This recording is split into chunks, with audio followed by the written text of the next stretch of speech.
This will last forever. Together forever. This will last forever. Join together when God is joined together. Nothing or no one can put asunder. This will last forever. Together forever. This will last forever. Join together when God is joined together. Nothing or no one can put asunder. This will last forever. Together forever. This will last forever. Join together when God is joined together. Nothing or no one can put asunder. Hi, everybody, and welcome to another episode of Marriage and Ministry, and the two shall become one. I'm so excited for the support, and we are grateful, and I pray that marriages are being blessed and strengthened, restored, renewed from your just interaction with the show. And so we're going to keep along this marriage journey, because one thing I realize is that we never arrive. It is always something to learn, and there are always things that we can do to grow. I'm excited about my guest today. I have Pastor Keisha Spivey and Mr. Eric Spivey. And so Pastor Keisha and I have been accused of being sisters. And so that's why I'm excited about it today. We just go with it and we tell everybody we're sisters. Definitely same daddy. We are sisters in Christ, most definitely. But find out that we have similar thoughts and actions of just the way we approach ministry and mentoring others whom the Lord sends our way. Now, Eric has definitely become my brother. We are also colleagues here at Word Tabernacle Church, where he is our Director of Business Operations. Did I get that right? Because I know we're restructuring. Yeah, that's good for now. That's good. Yeah, all right. That's good.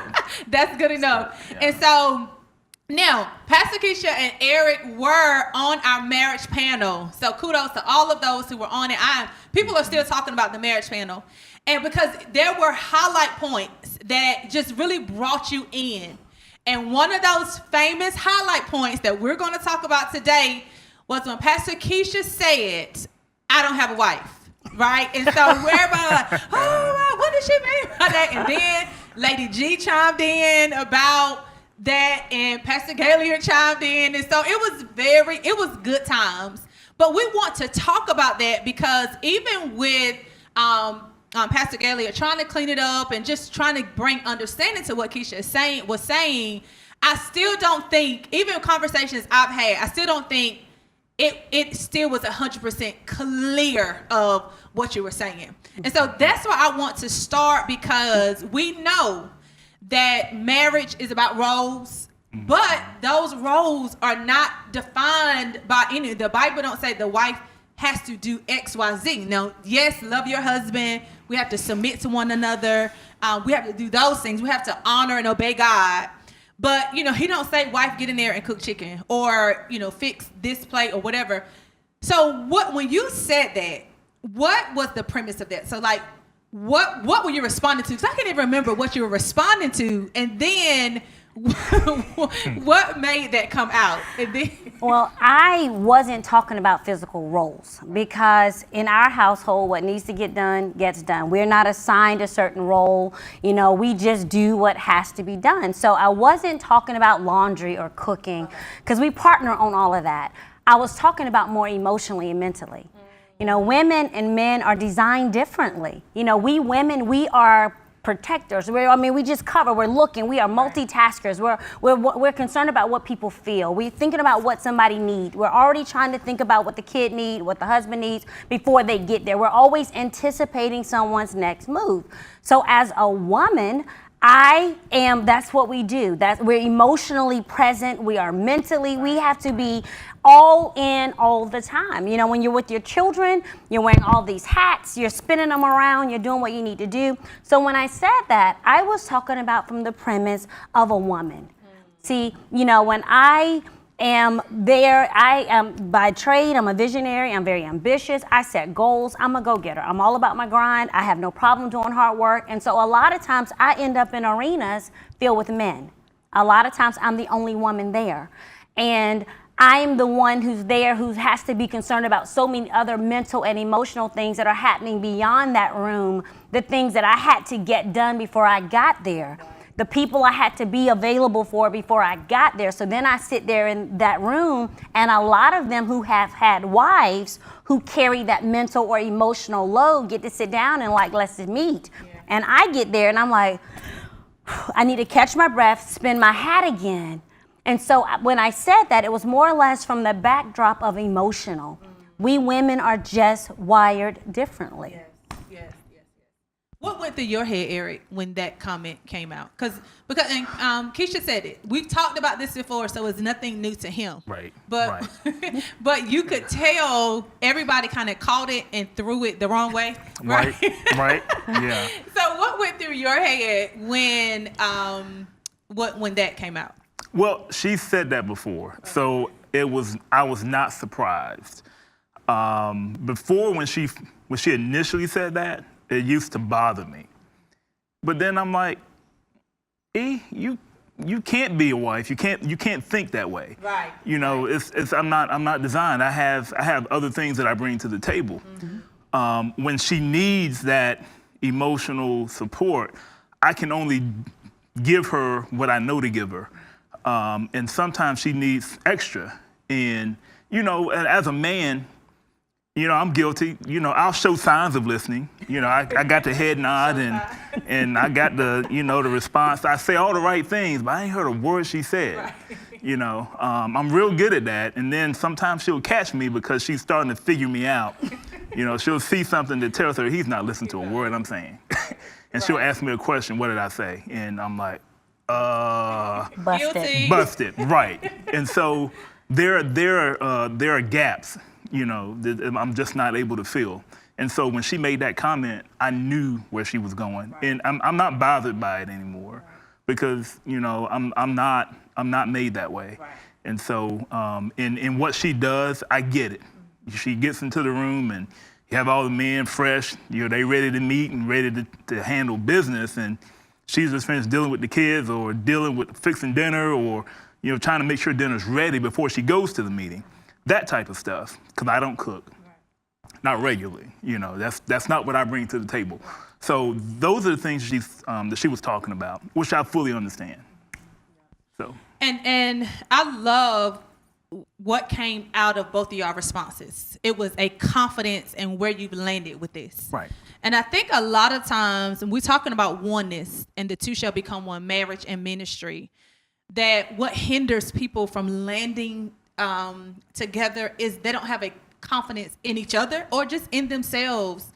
And so, Eric, if I must say, you have a calm confidence. And, you know, Pastor Keisha, I call her a powerful person, a powerful pastor. Mm-hmm. So she packs a lot. Yeah.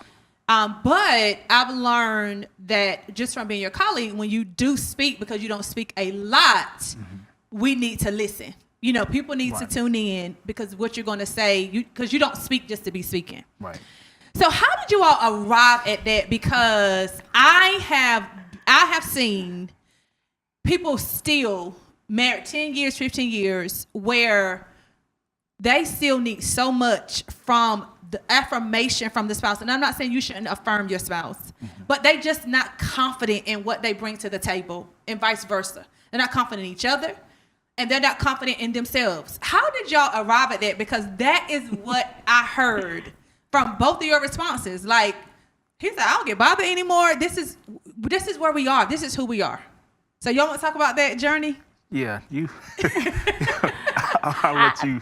I wish I could say it was an easy journey, but it wasn't. I think for us, it became a decision because I am go get it. Let's get her done. I have no problem opening my mouth. If you ask me, I'm going to tell you. Yeah. You don't ask me, I just might. And so that's just my mode. And so for me early on, I wanted him to be more like that. I was like, come on, let's. But what I realized, if he was more like that, we would never Wow. We would run up against each other. We would never get anything accomplished. And I remember just going through a season of not appreciating his gentle strength, where I was wanting or expecting something different. And then what I realized is that's not what I wanted. You know, part of me said, if I had this, if he did this and I did this, we could dance. No, we would fall. Wow. And so what I had to realize is see us as a complementary instead of competition. Right. Mm-hmm. It wasn't, you know, the day I realized I have the job of having our mouth. I got our mouth. Right. But I also realized he's got our mind. Right. See, a lot of times I'll hold the mic and people give me, you know, credit because I'm the one speaking, but really it's his mind, his wisdom. People don't know how intelligent and how strong he is because he doesn't talk a lot, but I do. So his mind is what works for us. My mouth is able to give breath to what he says. So when we realize that doesn't make one part more important or make one better or weaker or none of that. It just, we had to figure out how to get in unity on that. And the more unified we became on that, the more we were able to accomplish. The faster we could move ahead, the less bickering over the parts, and us just figuring out how to be great at what we were good at, how to take it from being average, how do we become better, how do we make that work, and figuring out the parts that I'm strong, just let me be strong, and the parts that he's strong, let him be strong, and figure out how to maximize the strength and get better at covering each other's weaknesses. Right. Yeah. I would say for me it was rough early on because I was, and I still am, you know, more laid back, not quick to speak, and so of course my wife always ready with a word, right? So at one point it bothered me because it would be Keisha and them, you know, Keisha and them, or you Keisha's husband, right? You know, it was like I was almost invisible because I didn't speak a lot and because she was always out front talking. You know, I don't want to be out front. So what would you expect? So initially I had an issue with that. I was like, you know, I can talk too. So I went through this phase where I was, you know, starting to chime in, you know, starting to say something, have a response, have something to say. And I'm like, it just didn't feel right. It's not me. You know, I don't like to waste words, and I don't like to talk just to hear myself talking. I'm not going to out-talk, out-move. She moves too fast. She walks fast. She's thinking light years ahead of me. I can't keep up. I'm okay with saying that. Right. I can't keep up. But what I can do is I can just keep my pace, right, and I can just keep moving. And that's when I got comfortable doing that, I stopped trying to compete with her. And I stopped trying to passively make her dial it back because I went through that phase too. You know, was trying to get her to, you know, respond like I would, you know. Oh, wow. And, you know, just like she was trying to get me to, you know, to do something, say something, I was trying to get her to not do something, not say something, just let it go. Right. You know, and then I realized that's not her. So, I tried it, Stephanie. And she tried it too. I went through a season. She did. I didn't speak. I lowered my tone of voice. Yeah. I slowed down. I was not as expressive. And after about a week or so, he's like, look, I ain't married that. It didn't fit. It didn't fit. Stop. Just stop. It didn't fit. Right. That didn't work. Go, just do you. Just right. do you. So exactly. I tried it, but it didn't work. Right. So. Now, did that, and I appreciate what you all both said, that you were willing to sacrifice for the sake of the marriage if it needed that. Right. You both quickly found that it was uncomfortable, and so you allowed each other the grace to grow in your own lanes. Mm-hmm. But did that trying come from conversations, arguments, reading body language? You know, like, you know, when you're preaching, everybody saying hallelujah, and everybody is. So, like, how did y'all, because it's a part of that process for oneness. Yeah. What were the signs or the indications that, okay, let me try this for a week. Let me dial back to see if that helps, or let me speak up to see if that's what's needed. Right. It was all of the above. I don't think it was one thing. I could look at her and see she wasn't thriving. Oh wow. Okay. She wasn't herself, you know, trying to be me or trying to be like me. And so when I noticed that, the way that she responded, the way that it just wasn't the same. You know, that's not her. You just gotta let her be her, and everything will fall into place. And so I think it was all of the above. We talked, we argued, we did all of that. And I can't say that there was a time that she would be speaking where I was like, you know, that's not me. Right. You know, I might say something in my head. Well, okay, let's talk about that later. Right. But knowing me, Right. I wouldn't. It'll just fall off at some point, you know, because that's how I do. If it won't matter to me 5-10 minutes from now, a lot of times I'll just let it go. Oh wow. That's me. I don't get upset about a lot of stuff. You know, when I'm happy, this is how I look. When I'm sad, this is how I look. You know, I don't change a lot. And so she had to get used to that because she is from one end to the next. You know, if she's happy, she's jumping around. When she's not feeling it, we know it. Everybody knows. We know it. And so, but that's what we bring. That's what she brings. So I would have to say it was all of what you just shared. Yeah.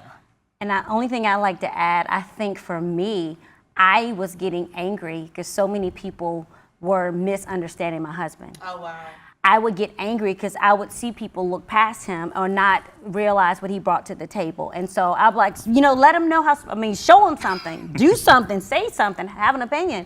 And what I had to realize is what people think of this and how we work. And I, you know, remember hearing men, you know, how can he be married to you? Because you're so strong, you're so vocal. And I'm like, because he's got something to say. And I felt like I had to defend him. And I realized I don't. What happens in our house, that's our business. What makes this work? We don't owe anybody, you know, an explanation. I don't have to defend him. He is who he is. And if people don't understand that or don't respect that, that's not my issue. Yeah. And that's really, really, really good. And I know I have a friend that she's an apostle. She just went through a divorce. Her husband was the bishop or vice versa. I'm not good with titles. But now she has a booming ministry. He's moved on, and it was that conflict. Like he could not respect her shine. Like sometimes it felt like they were competing for shine because he was supposed to be this, you know, this leader. And when you think about Eric, you have been working in ministry for how many years? Like just like working for a church or working for about six years. 6 years total. Yeah. 6, okay. Years. And so you know your way around the church circle, and you know I'm sure I've heard you speak before. Yeah, just small crowd, nothing major. Nothing major. I've heard you speak before, right? And like Keisha said, you do have some very profound things to say. So I think it's a beautiful place because I think husbands need cheerleaders, wives need coverings, but when we're competing with each other, we're the opposite of that for each other, and so that can go lacking. Right. And so what advice would you give a couple who? Well, let me say this first. Jason and I will be sitting down to watch this because I see so much of us. We're in your small group. I want to put a plug in for small groups.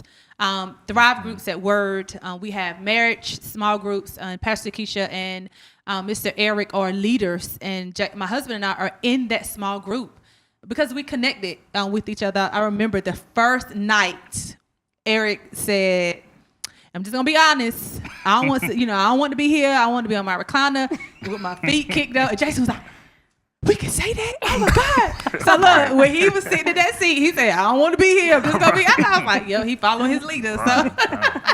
So we relate a lot, and I think that's very important. But what advice would you have or counsel for a married couple who they are struggling with that oneness? Like it just, because I remember at times saying to Jason, "I'm not the enemy, or him saying to me, we're not competing. Right.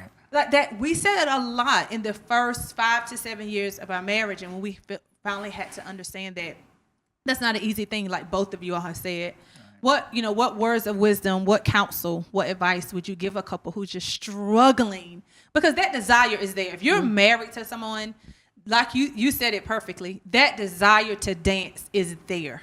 Like for us to be in sync and to flow, and not in a romanticized way, but real. In a real way, you Right. know. So what counsel advice do y'all have? I would say for me, and it's going to sound real spiritual and people are not going to want to hear this, but when we were in a really, really tough place, I'm talking like, I don't know if we're going to make it place.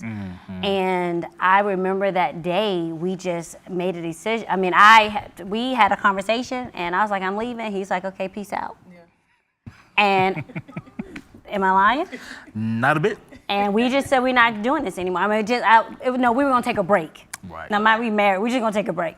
And I'll never forget, I picked up the telephone and called a dear friend of mine at that time. And I told her, I said, I'm out. I can't do this anymore. And she started laughing at me. And I was mad as fire. She started laughing. She said, you ain't going nowhere. You need to get off this telephone and go get in your prayer closet. Wow. You ain't going nowhere. That's not even an option. So get off the phone, go talk to Jesus. And she hung up on me. And I was like, oh, no, she didn't. But when I got off the phone, after I got over being mad, I started talking to God. And what I realized is the reason why we weren't dancing is because I was so much wanting him to just change. Wow. I wanted him to get him together. I wanted him to just start doing this. I wanted him to stop doing this. I was so focused on everything he wasn't doing, everything that wasn't right, all the issues, that I that's all I could see. It was literally making me love him and not like him. But what I discovered in that prayer closet that day was God let me get my tears out. He let me talk. But then Pastor Stephanie, he said, Keisha, this ain't his problem, it's yours. Wow. He got his problem, but you got yours. And I went on a journey of a whole year. And this is the truth. And sister, I know you don't want to hear this, but it's real. I went on a journey for a year of just asking God to change me. Every time he'd do something to aggravate me, something I didn't like, I didn't agree with, Lord, change me. Why do I feel this way? Why am I agitated? Why am I not happy? Why is this not enough? Why am I complaining? Why am I comparing? And for a year, and so what happened, God said to me, I want you to work on changing you and love him without any expectation of him returning anything extra. I just need you to let me satisfy you. I need you to find contentment in me. I need you to fall back in love with me and stop putting all this pressure on your husband. And in the process of me doing that, I realized that I had started living and putting everything on Eric to almost be my God. And I didn't call it that, but I wanted him to make me happy. I wanted him to fix my problems. I wanted him to do everything. So I am literally putting him in a place that he can't win. He can't succeed. He can't accomplish anything. So he's feeling like a failure, and I'm unsatisfied, and I'm mad. And so in that year, I learned that Eric is my ice cream, but Jesus is my apple pie. So I got pie if I don't have ice cream. Right. You know, Jesus is my mashed potatoes. He gets to be the gravy.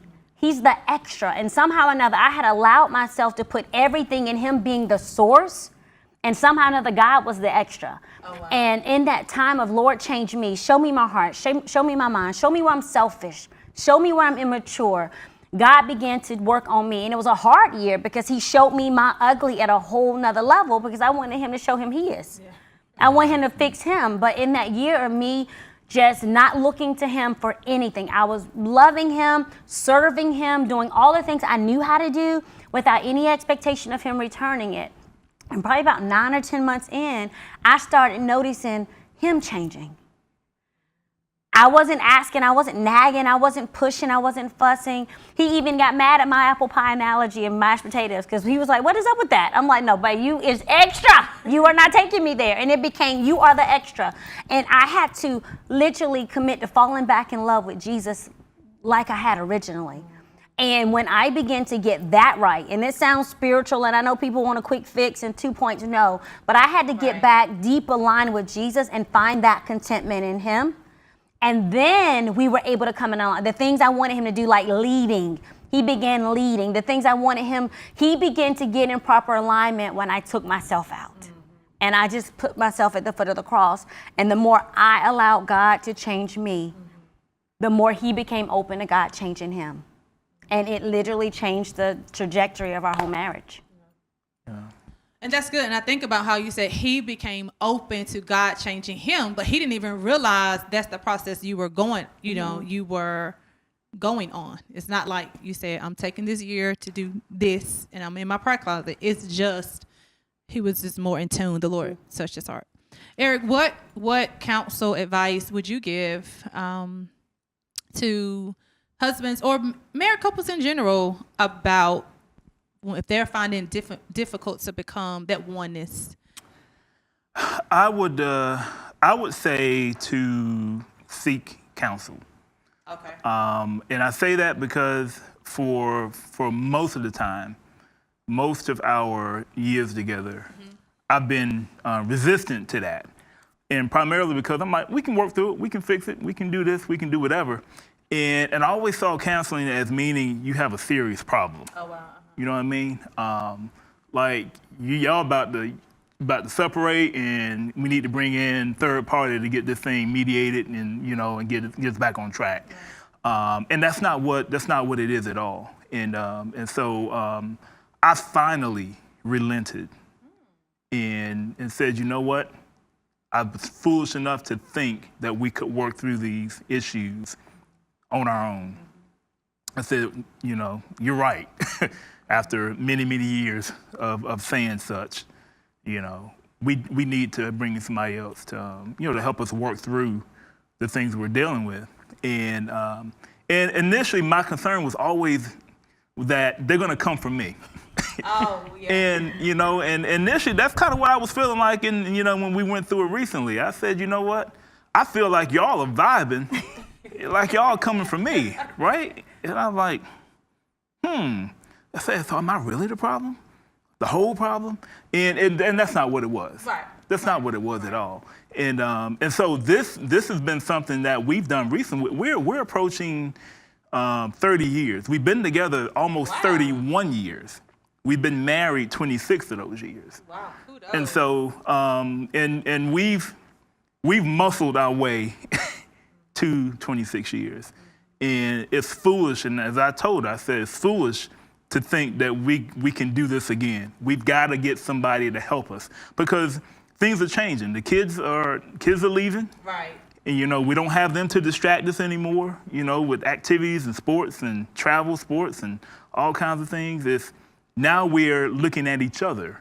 And so we've never really we have not been mature in just us. Yeah. When we started this thing out, we were young. How old were y'all? And dumb. How old were y'all? 10 and 11. Wow.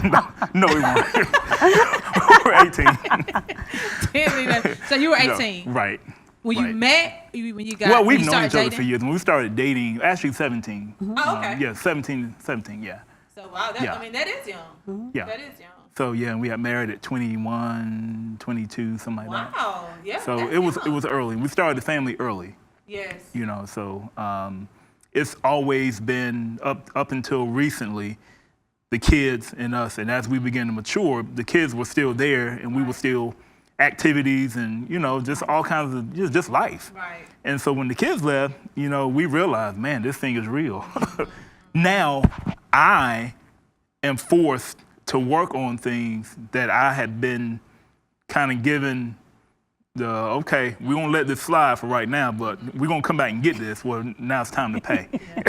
I'm here, and now I've got some things that I, as a husband, have to work on because we don't have, and I should have been working on things anyway. Let me just throw that out there. It's not now that the kids are gone or leaving, or let's pick this up. No, I should have picked this up years ago. And now it's glaring, hey. And so seek counsel, get some help. Don't be afraid to bare your soul, and get some help because it's hard. It's hard work. It's hard work. Now, and I know counsel is, what you all receive from counsel is personal, meaning it is specific to you all. Right. But are there some big nuggets that came out like aha moments for you all that can help everyone else? Like things you didn't realize that came out, and you can generalize. You don't have to tell personal details, but that can help. That can help our audience. That that can help. Like, oh, I never thought about that. The things to consider. One of the things that because you can talk and you can have full conversation, and what you're saying is not what your spouse is hearing. And so you're holding your spouse accountable to what you said. However, they didn't hear that. They are hearing through experiences, they're hearing through wounds, they're hearing through past mistakes, they're hearing through stuff that you didn't say before. It gets filtered through their lens. And so for us, counseling was really, really good because I'm saying this, but that's not what he's hearing. He's saying that's not what I'm hearing. So us literally getting the filter out and saying, okay, let me understand what you're saying so that I hear it and it's landing on me, so that what you're trying to communicate is what I'm getting. So if he's communicating to me one thing and I'm hearing something else, I'm responding based on my hearing, not necessarily what he's saying. So us getting to a place of learning how to not talk over, because like he said, with the kids, we're in this thing. We ain't going nowhere. We're not quitting. This thing is gonna be it. But we want this next leg, as we were talking about, the kids been gone now. We want our marriage to be a shining beacon of the goodness of God. We don't want anything hidden, because when you have kids, you got so much activities. Then he's in ministry, I'm in ministry. There's always these other things. Right. Now that this is what we have, this is our ministry. So let's make it be what it's supposed to be. Yes. Let's show people that yes, it's difficult, but it's beautiful and it's wonderful and it's aggravating. However, it's a gift.